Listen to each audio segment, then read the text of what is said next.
Tara. Ayaw mo na? Pagod ka na? Para ma-exercise ka.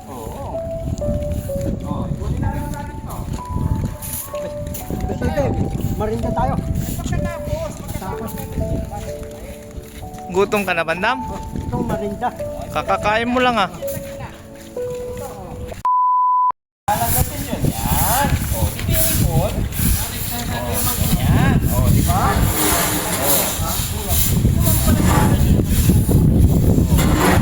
Para tumagin natin sila sa ginilang. Yan. Ano? Ay, Kuya Ginger. Ito, ipunin mo to. Kajer, ganito. Ganito. Yan. Sige, ipunin mo. Yan, hanggang dun. May kalat-kalat to. Kailangan lang talaga mga kabayan ng tiyaga, mga kabayan. Kailangan ng pasensya, mahabang pasensya sa mga katulad nila Kuya GR at Kuya Junjun. Yan. Kasi kung wala po tayo mga pasensya mga kababayan, ay mabubusan tayo ng power. Kailangan talaga mahabang pasensya sa mga katulad nila. JB, sa dami po ng palay na to, mga ilang sakong 25 kilos po yan na bigas?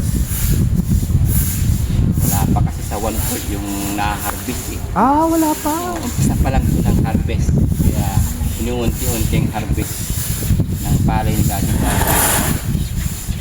Pag pinagsabay-sabay, mahirapan tayo sa pagtapakaw. Kaya pagkatapos ng harvest, paraw, bukas harvest. Alternate hanggang maubos yung ipapa-harvest na palay ni Daddy Frankie. Mga kababayan, yung bulol na ako. Yan yung palay ni Daddy Frankie na kahit noong mga nakaraang taon pa, kapag anihan na ng palay is hindi na siya bumibili ng bigas. Bumibili ng bigas ng team. Hindi na po mag-uutos kasi ito yung harvest, maraming palay kasi ipapa-freezer para gawing bigas. Marami ng mata po! Gajer!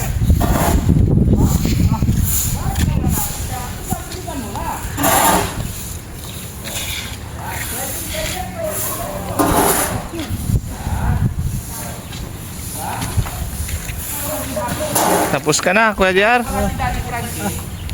Di, doon sa kapila. Doon kay Kuya Junjun. Lapitan mo si Kuya Junjun. Doon oh. Lapit ka doon. Ha? Yun oh, yung nagwawalis doon oh. Tulungan mo siya doon. Tara Kuya JR. Tapos pahinga na tayo, kain. Merienda na tayo, tara. Para ma-exercise ka. Doon tayo kay Kuya Junjun. Doon tayo kay Boss JB, tara.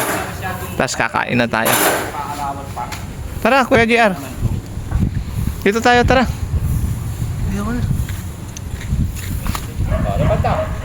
Tara. Ayaw mo na? Pagod ka na? Oo, ito pa. Parang 5 minutes lang yung Kuya JR ah. Para ma-exercise ka. Oo. Buti na naman natin ito.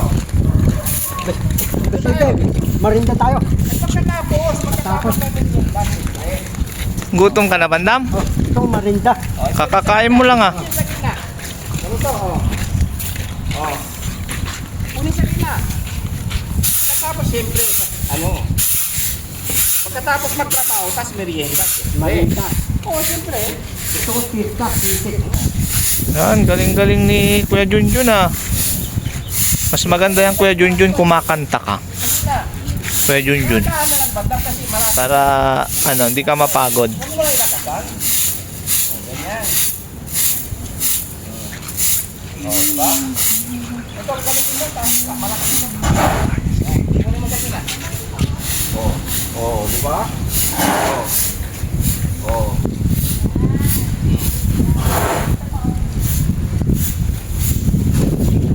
Sige, tuloy mo pa diyan. Kasi mamaya merienda tayo. Pero pwede bang tubig na lang ang merienda natin, Bandam? Ha? Pwede bang tubig na lang merienda natin? Ito, lumi. Tubig. Ayaw mo. Lumi. Busog tayo. Lumi matangga. Busog ka naman sa lumi sa Kapangisal. Ha? Tubig sa kapandisal, pwede na yan. Hindi, tawa na akong tubig, pati ito tayo. Gusto ko lumi lang ito ko eh. Wala tayong lumi pambili eh. Ha? Wala ang lumi kasi wala si Daddy Frankie, nasa payaw sila. Ano tuwi yun? Dalawang araw sila doon. Dalawang araw? Wala na uwian. Ano eh, siyempre. Hindi, ito ko, wala ka na uwian. Eh di, wala ka nang makakain pag di sila umuwi. Sino? Ikaw. Wala na kang pera eh. Wala, hindi yan. Hindi naman ako si Daddy Frankie. Oh. Ako si Boss GB, hindi si Daddy Frankie. Ano? Anong gagawin natin para maging mas... Ate Maricel, tingnan. Anong gagawin natin? Isang tanong pa. Kasi gusto kong marinig ulit yung sinabi ni Ate Maricel kanina. Masaya ako dahil ganun yung sagot niya. Anong gagawin natin para maging masaya si Daddy Frankie? Tulong po.